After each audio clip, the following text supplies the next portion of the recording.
So our session today is going to be strategies to teaching large online classes. And I'll just kind of read the description.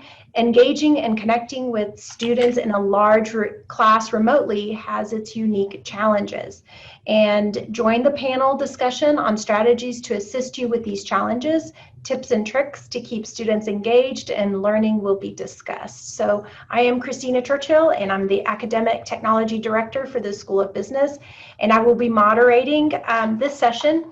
If throughout our conversations you have questions, feel free to post them in the Q&A or in the chat, and as we can, I'll incorporate those questions to our speakers. So today we have three great faculty, and I'm going to give them a second to introduce themselves and give you a little bit, they'll give you a little bit of background on what they've taught in large classes, what classes they've taught that were large.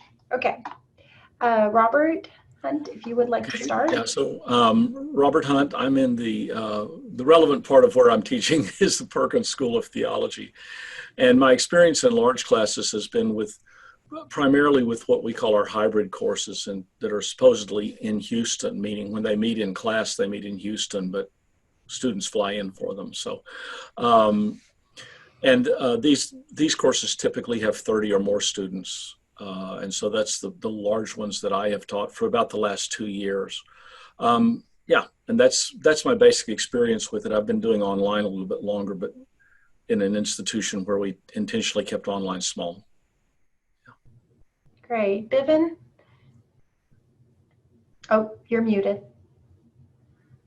Tip number one. Hi, I'm Bivin Sadler, and I graduated with a PhD from SMU in 2014 and became a lecturer in our stat department. That was my PhD was in, but then we also started the MSDS program, which was a completely online degree in data science in 2014, right at that time. So I was 50-50 for a while, and then in 2018, I went full-time into the MSDS program. So I've been developing courses and teaching courses and kind of really getting involved on that side of it while still teaching in our stat department as an adjunct. And then in spring, one of my favorite classes, maybe my favorite class to teach is Intro to Statistics 2331. And that's what I was teaching in 2020 when we all remember, forever, March 2020, when that spring break was very eventful week for us all. And so I had a class then of 120 that I was in Founder in Science 123, and we had just had an exam. So I had all the physical exams. So there's lots to talk about. That class was of 120, and I think it went really well. I tried to apply some of the pedagogy that we had developed over the last 6 years in the MSDS program and take that over to this undergraduate class of 120. So I'm really excited to be here. I've learned a lot from Robert the last time we were on one of these panels. So I'm really excited to share and to learn and to just be a part of the community. So thanks for having me, Christina. Awesome, great. And then Sheila? Hi, so I'm Sheila Williams. I'm from the Lyle School Mechanical Engineering Department. And my experience with large classes being taught online goes back to before SMU when I was adjunct faculty. And my favorite class to teach is statics. So I used to teach this class online for different colleges, and I usually had between 20 to 30 students in each. But then at SMU, I had suggested for, the short-term classes where we have like a J term or a May term, we could be using the hybrid classes to, accommodate the needs of our students. But it was a little bit frowned upon until, as mentioned before, last March, where we had to move everything to online. And that's where, we actually had to have all of our classes online.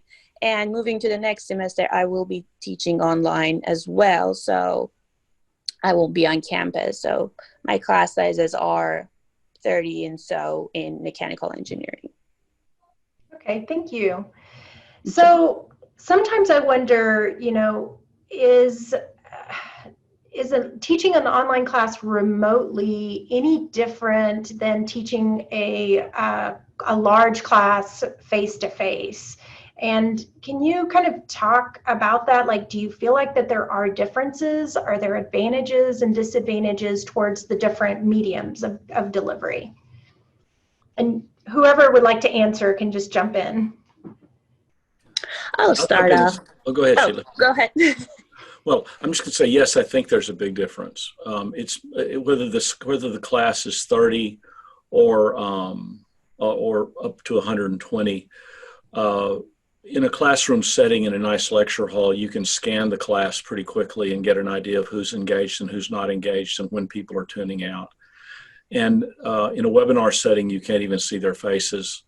In a Zoom setting, by the time you get to what would be a large class, then you've again taken a leap to where you can't get that kind of engagement in that way. And I think that means you've got to plan a lot of other ways to get an idea of engagement. Yeah. Sheila, what do you think? Let me first start with this question that we got, that someone was surprised that a class of 30 is considered large.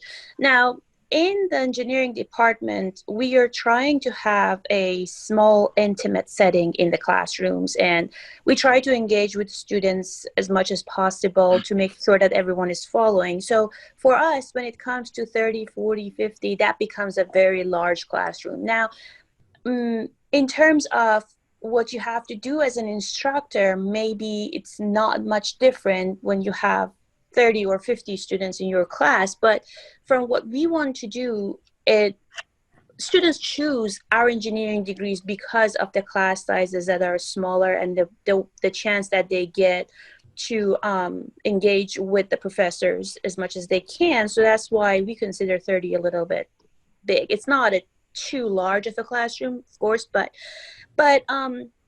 now, moving to online, I personally would like to be able to engage with my students as much as possible. And it's totally different when you are sitting in a classroom and you look at that far corner in the classroom and you see someone that you're losing somewhere along the lines of teaching. Whereas when you're in an online setting, you don't get that information directly from, looking at your students or, engaging with them. So engaging becomes a little bit more complex when it comes to large online classrooms. I think it's totally different for sure.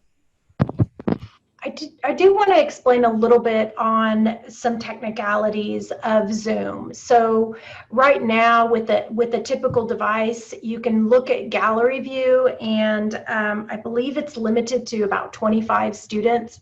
If you do have an upgraded processor, I believe it's like an i7 processor on your computer, you can switch that up to 49 students. So technically you could view 49 students at a time on one screen. Obviously the size of the screen, if the size is larger, you can see a lot more students, they're a lot bigger as far as their image, but just keep in mind that you do have those capabilities. If you are teaching super large classes and you need the ability to see all of your students by upgrading that processor, it gives you that capability as far as Zoom. So I just wanted to add that technical component on there. But Bivin, can you kind of talk a little bit about that? You've taught both online and face-to-face. Can you expand on that? Yeah, sure. To piggyback on what's been said is it's extremely different, but not necessarily in a confining way or in a bad way. There's as a couple of examples is I'm very much admittedly like a sage on a stage. And when I hear I'm teaching a class of 120 and Founder 123, I'm like, all right, let's go. It's this big, the show is on. So you can pace around and make points and kind of let your body language be known, but you can do that on Zoom. And just as a quick example, in that course, I had somebody come up to me afterwards and say, hey, can you tell these people behind me, because they're just talking the entire time and I can't focus the entire time. And so I can, kind of be tactful and make an announcement to the class the next time and really think about how to manage the classroom in that way. And those problems don't exist. Those type of problems are kind of solve themselves here. So for that type of student, and which is kind of, in my opinion, every student that kind of needs some sort of quiet to concentrate on a single voice, those are awesome. Another thing you can do, of course, that we'll talk about in depth here, I think, in this setting, is in 120 and Founder Science 123, it's just like stadium seating. You can't form groups super fast. And if you do, you can't get them out of groups super fast. And you can do that with a click. You can start them in groups, very easily. And then once they're in those groups, they can very much almost easier share what they're working on, share what they've worked on. What I like to do is share what they've worked on before class on something you've given them to work on before class. And you can pop over to those groups. You don't have to walk and scoot. And sometimes there's some added benefit in having that real presence there. But I can pop in. They can call you. The students can call you from inside the breakout room. So I can just bounce over to breakout 1. I can bounce to breakout 49. Lickety split, super fast. I can broadcast messages to everybody. Previously, excuse me, everybody. I mean, I'm in like a room like this. Hold what you're doing here for a second. Whereas this one, I can just put a little text message out there and it broadcasts to everybody and tells them they got a minute left or 2 minutes left, or, hey, I forgot, to put question 2 in here. Here's question 2. So there's tons more that you can do, but there's a lot of things you can do in the online that you can't do on campus, and certainly things you can do on campus you can't do online, and a lot of things you can do in both. Yeah. Right. So that's a good point, is like, you lose that connection as far as scanning the room and being able to see, oh man, I've lost completely my audience. You lose that, but at the same time you gain some things. And you brought up a good point, Bivin, on distractions and not, okay, the guy behind me keeps talking. The other distraction that I've seen when I've walked into large classrooms is you can see the person's in front of you, their screen. So if they're sitting there doing distracting things, it's so difficult to sit in a classroom and not be attracted to the distracting thing that the student in front of you is doing rather than listen to the lecture. So that goes away in an online setting. Of course, it's more of I have to have self-control now. It's up to me to pay attention because I can get distracted on something on my computer as well. So there's kind of a give and take on there, I think. All right, I did have a question come in from Tanya. Where is that in Zoom? What I was talking about as far as expanding your visibility of being able to see students all at the same time. What you need to do is go into the Zoom app. You double click on the app and you go into settings in there and look for, I think you can do a search to look for view up to 49 students. And so, by the way, that's 49 students at a time. So if you have 100 students, you can hit next page and it shifts the other 49 students. So know that you're able to do that. But okay, so things look a little bit different online versus face-to-face. Expand on what are the advantages. And Bivin, you mentioned that a little bit, but maybe Robert, you can expand on what do you see the advantages of having, let's say, 100 students online. What can you do that you couldn't do in a classroom setting? Well, I'll say 2 things. One is some of us can come across a camera is a more intimate tool than being by yourself down in a large lecture hall. Everybody's seeing you at the same size and hearing your tone of voice. So for those of us that are not vivacious like Bivin is, Zoom is a place where we can have some more presence without being quite so move around and that kind of thing. But that means that there's a skill you have to learn, which is that you're talking to the camera and pretending it's all your students, right? If I start talking to you on my screen, you can see I'm not looking at you anymore, right? I think to me the biggest thing, and I'll say this is true of the class of 30 or bigger, is that students, you can break out students into the same groups over and over so they begin to form some interaction with each other again and again and again. They begin to build a little community. And it's because you're no longer trying to create a community of 15 or 20. you can really create communities of 5 or 6. And an advantage I found of this in my last semester was that, and I can say more about how we manage them in terms of my interactions with them, but they began to look out for each other. Now, I'm dealing with graduate students primarily, but they looked out for each other. And as a result, if someone begins to slip off the edge, someone would ask me, hey, the last 2 times our groups met for discussion, so-and-so wasn't there. So where I might not notice that in a huge classroom setting, and I probably couldn't, the students themselves, if they're formed into these kind of good groups, will notice it and pull each other back a little bit. Do you feel like, and maybe Sheila, I don't know if you did breakout rooms, can you mention some strategies that worked well in breakout rooms, if you used breakout rooms? Yeah, so when I use breakout rooms, I would assign students in each room to be working together on a specific topic, and then make sure that everyone is on the same page, basically whatever they come up with. So it's an engineering class, so we are mostly working on problems and finding the actual solution to some kind of open-ended problem, but then presenting it to the other members and making different breakout rooms so they could continue that argument amongst their peers with different groups and trying to involve everyone on the same topic. That's something that I've been using. That's great. Bivin, what about yourself? What are some strategies on breakout rooms? Well, I'm glad you asked. This is my favorite question.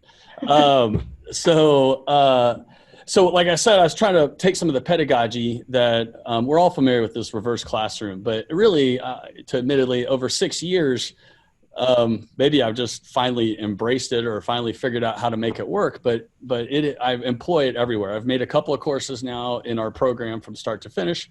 I employ this method in all of them. The students really seem to love it, and I brought it over to undergraduate class, which is a considerably different population, as we all know. But it worked there as well.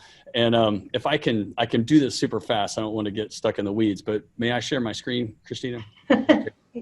Yes. Okay, awesome. Let me share that. I've got it all dialed up here. So I am by no means an expert in Canvas, but it has got more bells and whistles and increasingly every day that make things a lot easier and a lot more involved and a lot more interactive. The Play Posit's one of them that I think Christina might be able to talk to a little bit more. But modules are huge. It's kind of got everything, previously I was like, oh, go to the folders section, go to the quizzes section, go to the PowerPoint section, and go find all these things on your own. Here it's a one-stop shop and an order of how I want them to do it. So basically they would watch a video that I made, and then they would do an FCA, a 4-class assignment. And that FCA are some basic questions. So I'll show you this FCA for 16.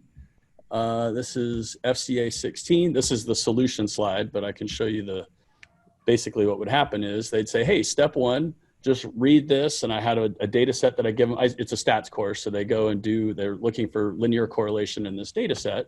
And then they go off and do step 2, which is to find some correlation. And then, so they do all of that before class.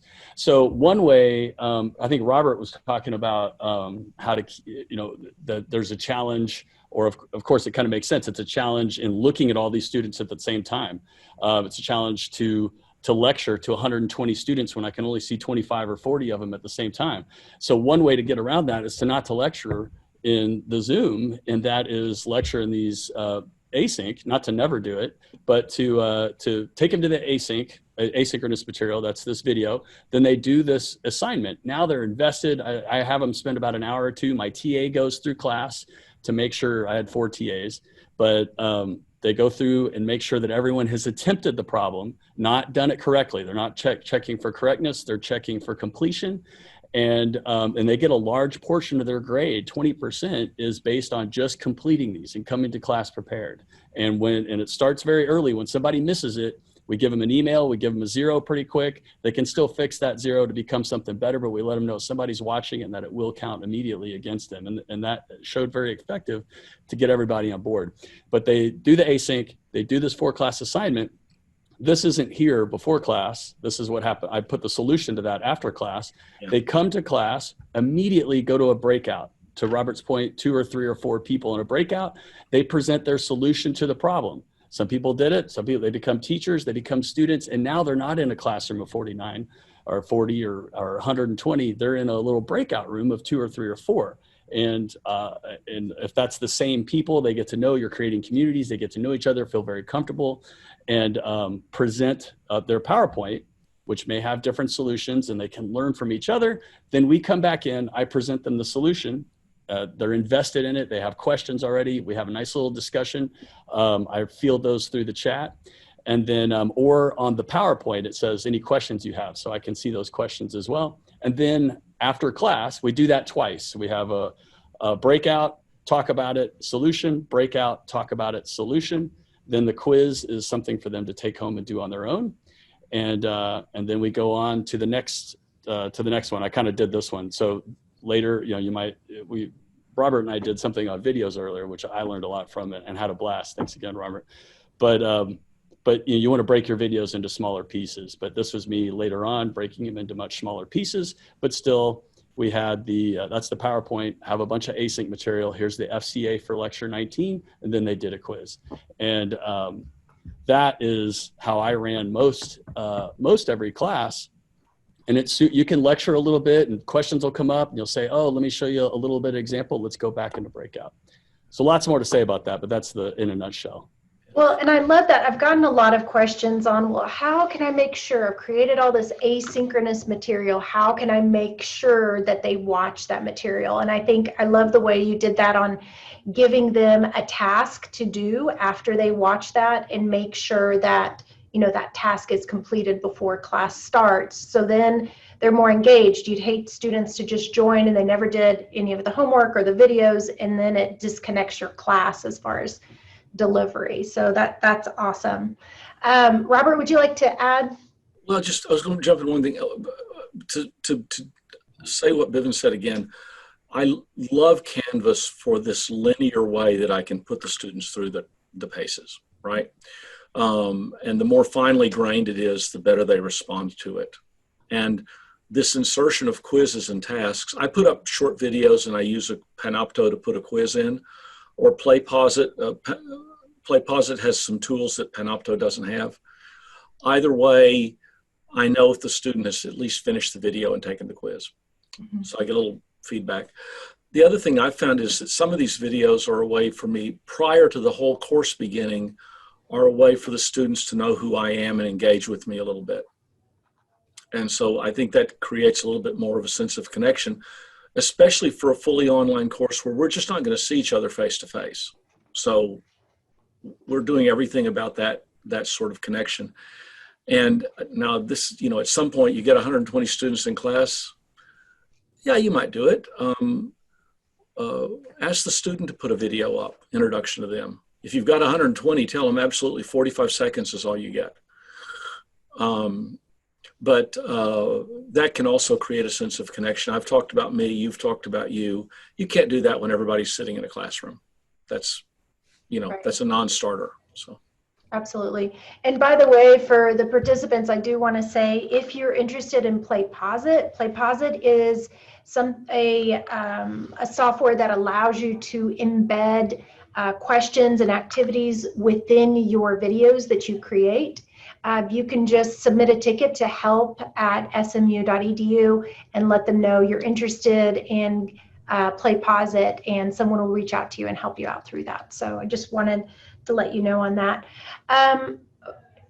So let's talk a little bit of, we mentioned breakout rooms, right? And what has worked as far as, do you keep people in the same breakout room, in different breakout rooms? Like if you have 120 students, let's say, and you're breaking out the room, does it make it awkward that, okay, I don't know anybody in that room? And how have you guys kind of handled that? Sorry, that was a lot of questions, but. I've got to say, because I've never had 120, it's the same problem, but not nearly at that scale. I've tended to even then put them together. There is one particular issue that comes up in my grad courses. We have a substantial number of people that are English as a second language. And so I do try, when I set up the breakout rooms, to make sure that there was a very special case in which I put all the Spanish speakers together, like, because they were coming out of a Spanish speaking environment. They weren't here to learn English. That, this way they could engage more deeply because they were all in the same room. But typically I try to break that out and make sure that we've got strong teachers in the breakout room with the people for whom English is a second language. I would say that's my key two strategic things on breakout rooms. Otherwise, my preference is at least for a couple of weeks to have them all in the same breakout room together. Yeah. Okay. Sheila, what about you? How do you handle the breakout rooms? So what I had done in the past was using Canvas to let students do self-assignment to groups. So I would know the preference to where to begin with if I wanted to do, multiple breakout rooms. So the first step in the breakout rooms, I would use the student's preference, and then from then on, I would just mingle them and, let them share their ideas with the rest of them as well. Right. Bivin? Yeah, so this is a really big place I think I can improve. I can improve my classes. As I was listening, I was thinking, I think that might be something really good to try. There were a lot of ideas that I hope we get a chance to speak to. But for the breakout room specifically, I'll say I think in the 120, I just haven't tried it. I do always random. But the only reason why I do random is because I tried to do the pre-assigned breakouts, and I'm really excited to make it work. And it's really not something you can do 10 minutes before class. So, and it's, for me, it wasn't something that after I failed the first time and I tried to do some research on it and I still couldn't get it to work. And, we were all just scrambling to make something work. So I went on to something I could control. So I think, though, that my next step to try to improve this class would be to get pre-assigned groups together. They do a group project at the end. I always do that with groups of 3, so there's 40 groups of 3. I think it would be nice to see maybe from the very beginning putting them in this group and just letting them, because you always get, hey, I couldn't get in touch, as Robert was saying, I can't get in touch with this person, can't get in touch with that person, and they're not personally invested in that person, so they kind of have no problem giving up early or throwing them under the bus or something. So if they met each other early, they're kind of personally invested in each other. So I think that could be really good. Maybe sometimes do random still. So I think there's a lot of value in networking and in a class of 120, you'll eventually see those people around campus or in another Zoom room. So I think a mix in statistics, usually the average or some sort of mean is the most optimal answer. But definitely that would be my next big step would be to try that. But definitely talk to OIT, talk to Christina knows a lot. I don't want to fill up her plate, but how to get students registered and get that Excel file filled out and make sure that the emails are right. Because in 120, sorry, I know I'm going on here. Even if you lose 10 of them, you can manually go and assign people to inside the breakout rooms, but you don't want to be spending, 10, 20 people. It's every time you're going to just be an operator instead of a teacher. Yeah. And absolutely, I would say if you're doing this for the first time as far as breakout rooms, selecting the random breakout rooms makes it so much easier. What we found is that if you initiate a breakout room at the beginning of class, let's say, and then you bring the group back together and then you initiate it again, it puts the people in the same breakout room. So that's kind of nice unless you click a button to randomize the breakout rooms again.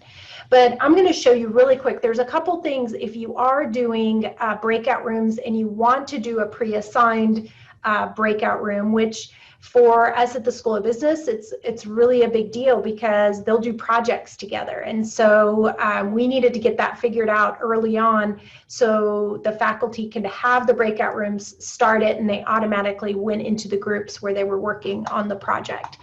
But I'm going to share my screen really fast and just to give you an idea, and hopefully, I have a really super large monitor. Hopefully, can you see my screen okay? Okay. So when the key to pre-assigned breakout rooms is to make sure that you enable registration. So when you're setting up a meeting, hold on, I gotta make this a little bit bigger. Okay, so when you're setting up a meeting, okay, I'm going to schedule a new meeting. You need to have this registration required because the system needs to know who in the world is this person joining, or else what will happen is some people will be signed in, some people will not, and it won't join the person that is supposed to be in a specific room. So you need to click on this, and what will happen is instead of a meeting invite, it will have a meeting registration. Just like the participants registered for this webinar, you would click on it and fill it out. Now, when they do the registration, what is key is that they use their SMU email address and not a Gmail or random email address, or else it doesn't work. The other is that you select pre-assigned breakout rooms here. Now, you have the opportunity to create this manually by clicking Create Room, and I could manually go in and enter the rooms and the email addresses, but that is way too time consuming if you're going to do 120 students. But you can click on this Import from CSV, and you can download the template. And essentially the template is one column is the name of the room and the other column is the email address. So I would recommend you download the email address from all your students from either MySMU or Canvas, and then create this CSV file, and then all you'll do is upload it. And so, and then that's it. And you can create these breakout rooms before they even register. And then as they register, they link the names. Okay, so that's how you would set it up. I just kind of wanted to give everybody a quick overview on how they would do that if they were interested in doing that. I hope that helps. Okay, so what are some activities that you incorporate? I guess we've kind of talked a little bit about breakout rooms. So what are some other things that you can incorporate besides breakout rooms to make sure that your students are engaged in the large classroom? I'll say something just really fast. If I've ever said anything very quickly, I'll try. Is one thing that I always like to bring up is just, we can create polls, and I love polls. I'm a statistician. You've got everybody loves plots and seeing things visually, but sometimes those take some time to do ahead of time, which you can easily do. But if you're like, hey, I got a quick question, like I said, I teach statistics, and we brought this one up yesterday, was the p-value. If the p-value is small, you reject. If the p-value is big, then you fail to reject, and that one is kind of always a hanging point. I can constantly throw that question out there. Hey, the p-value is 0.0005. Are you going to reject or fail to reject the null hypothesis? Answer in the chat. And a chat's a good way. I do this several times per class, and sometimes just impromptu on the fly. And inside the chat, students can answer. This is another thing you can do online that you can't do in the classroom. Try asking, are you going to reject or fail to reject? You can be in a classroom of 120. If you're not really involved with the students, you may not get anybody, or you might get one or two. Here, they can respond privately in the chat, or they can respond publicly if they're feeling really confident. And you can, kind of be clever and have fun with your students and talk about whether or not they're brave enough to put it out there, or if you just want to fire it in by chat. But in 120 or however big your class is, even 30 or 15, you'll see the string of different responses coming by. And in that very question, if I see a whole bunch of correct answers, in that case reject, I'll know that I've got it and I don't need another example. If I see half reject and half fail to reject, I don't have to single anybody out. and I can just come up with another example. And if I see all fail to reject, then I come up with 2 examples or something like that. But I use that chat as kind of a temperature gauge of the classroom, 3-4 times in a 45-minute session or 50-minute session. That's one thing. That's great. And you bring up a good point. I always look at your student that would never speak in a classroom of 100 if you're in a lecture hall. And by doing it online and by using that chat, you're giving that student kind of the courage and the ability to communicate with you that normally in a normal situation you may have never talked to, or they may have never talked to you. So I think it brings a lot of opportunities as far as teaching. So what are some other things, Sheila, do you want to add to that as far as things besides Breakout Room that you can try to engage your students in a large classroom? Yeah, and I agree that chats are great ways to get a temperature gauge of your class and see how they're doing. That's something that I use often in my classes as well, or I use past semester a lot.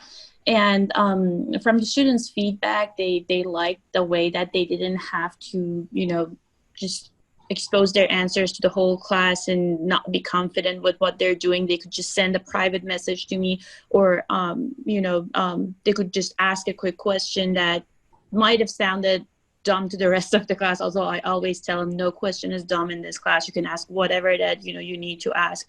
But still, some students are a little bit shy from asking questions, and having these private chats helps them a lot with understanding the material. So yeah, that's something that I used a lot besides the breakout rooms. That's great. Robert, would you have anything to add to that? Oh, you're muted. Yeah, the chats and the polls are I think, the most common things. I also try to make sure that in the more asynchronous part of the course in Canvas, that there's a wide variety of ways they can engage. And I try to broaden it out there from the sort of verbal discussion that's now typed out to asking them if they want to create, especially when they're working in a small group.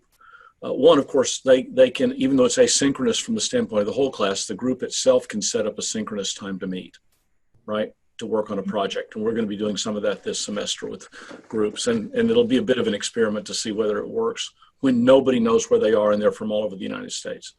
But the other thing they can do in the Canvas framework is there's quite a lot of media that can be put up in a discussion forum. So I encourage them to go beyond just typing things in and out, posting YouTube links, for example. Where did you find something that's useful to you in this? What we're doing an online ministry course that you want to share, or when we examine culture and music. So put up a music video for the rest of your group to see that you think expresses this particular idea. And I find that this engages them in some different ways than just if they're talking back and forth in a discussion forum, that discussion brings in all the media that they can think of bringing in. In the largest class I've had, which is just a little bit over 30, this also meant that because it was a very cross-cultural group, they could bring in stuff from their different cultural backgrounds that are otherwise not visible in an English language conversation. So.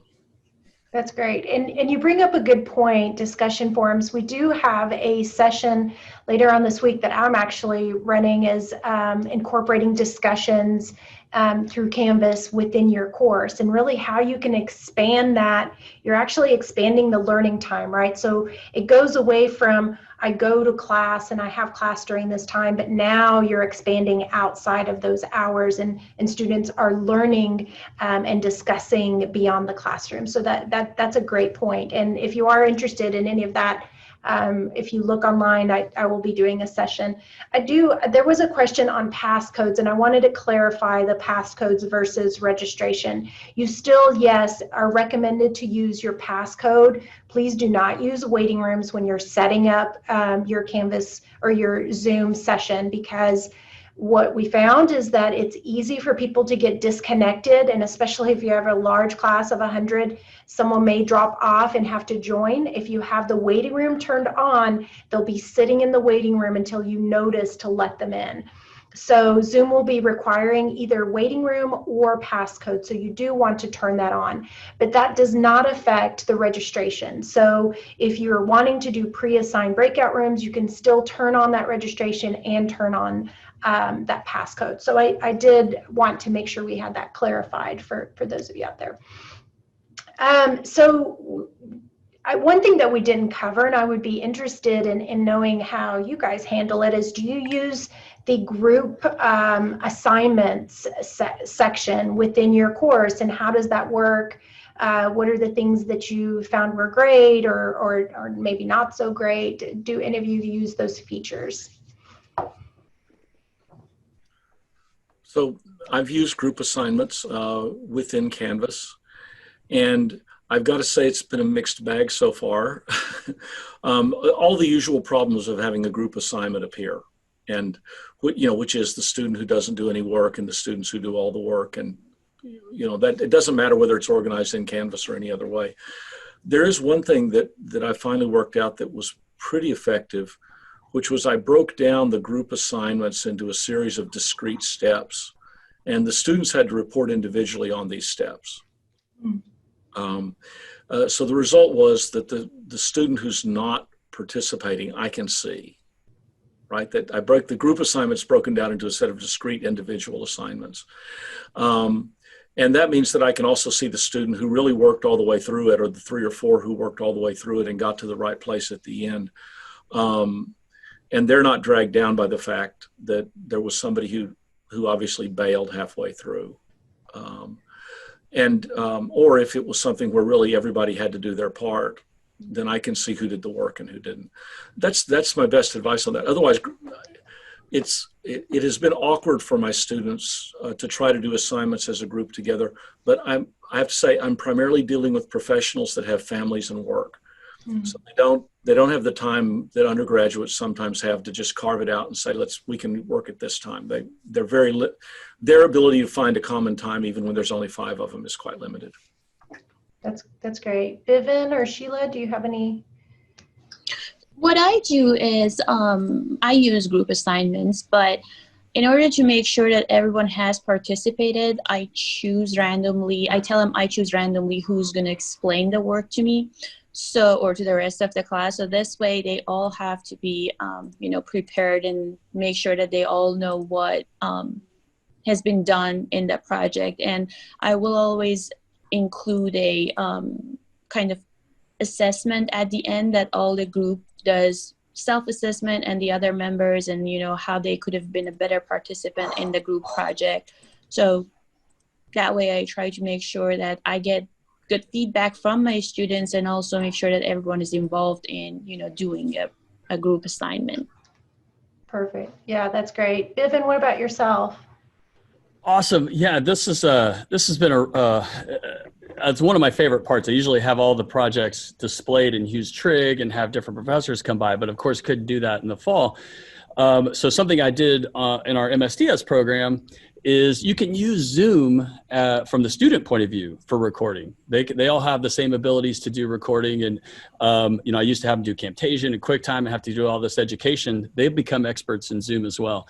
So what I have them do is put them into groups of 3. And this was a COVID. I had them all go out and sample 20 students each and give their friends responses and opinions on how their schools were handling COVID in classes and thus forth. So they all did a statistical analysis, but to Robert's point is to make a set of discrete steps. The way I kind of focused on that was they each got an individual presentation grade. So they all created one PowerPoint presentation, but they all had to have a speaking part. They couldn't have one person do the PowerPoint, one person speak. So if Robert did great and I did terrible because I didn't prepare, then my presentation grade wouldn't affect his overall grade. But if Robert did a piece and I did a piece, Robert has to look at my piece and I have to look at Robert's piece because we're all graded on the content. And so we all looking over each other's work, but it's going to come through if I'm not prepared because I won't be able to speak to it. At least that's the theory. So I know we're over time here, but I really can't stress this enough. You could create a Google Doc, and this was from that class. And so it's kind of peer pressure as well. because nobody wants to look unprepared in front of their students. So any of the students can go look at anybody else's. It's just like they're presenting in class. I loved Robert's idea of doing a 45-minute personal thing. That's something I would absolutely do teaching this class again. But, as you can see, each of those were groups of 3. And there's just not only that, but I always like to say, hey, your kids are going to see this 20, 30, 40 years from now. Your grandkids will see this. This lives forever. So make it great. You don't want to look, you don't want to look unprepared to your great grandkids when they watch this in 100 years. That's awesome. And you do bring up, I'm going to hurry because we are out of time, but students have access to Zoom as well. So they can go into the SMU Zoom and log in and do everything that you can. So that is great. One of the things you could do, Bivin, what I would recommend instead of using a Google Doc is you can post it as a discussion. So they can post the link there of the video and the discussion, and each of them would have to comment or say something, give feedback on that. So that could be an option as well, because discussions, then they can see all of the different postings. So let's say 20-second wrap up, words of encouragement or tips to the attendees really fast so we don't go over time. Robert, would you like to start? Yeah, sure. Hyper preparation in the beginning is going to pay off no matter what, the larger the class gets. That's great. Great words of wisdom. Bivin? Yeah, definitely. And I'd just like to say, hey, whatever idea you have, whatever we've got to try them out. You've got to experiment. Don't be afraid to experiment. We are on the frontier, and students really appreciate the effort. So if you have an idea, try it out, and you'll inevitably learn if it doesn't work, and you'll have something great if it works. So have a blast out there. Just have fun. It'll come through any medium. Awesome. Sheila? Yeah, no one started off as perfect and know it all. So we all have to experiment different things, and it's a live and learn process. So better just to enjoy it along the way. Great. Well, thank you, panelists, for joining me in this discussion, and hopefully for the attendees, this was valuable. And again, thank you so much for everyone's time. Bye. Take care. Bye.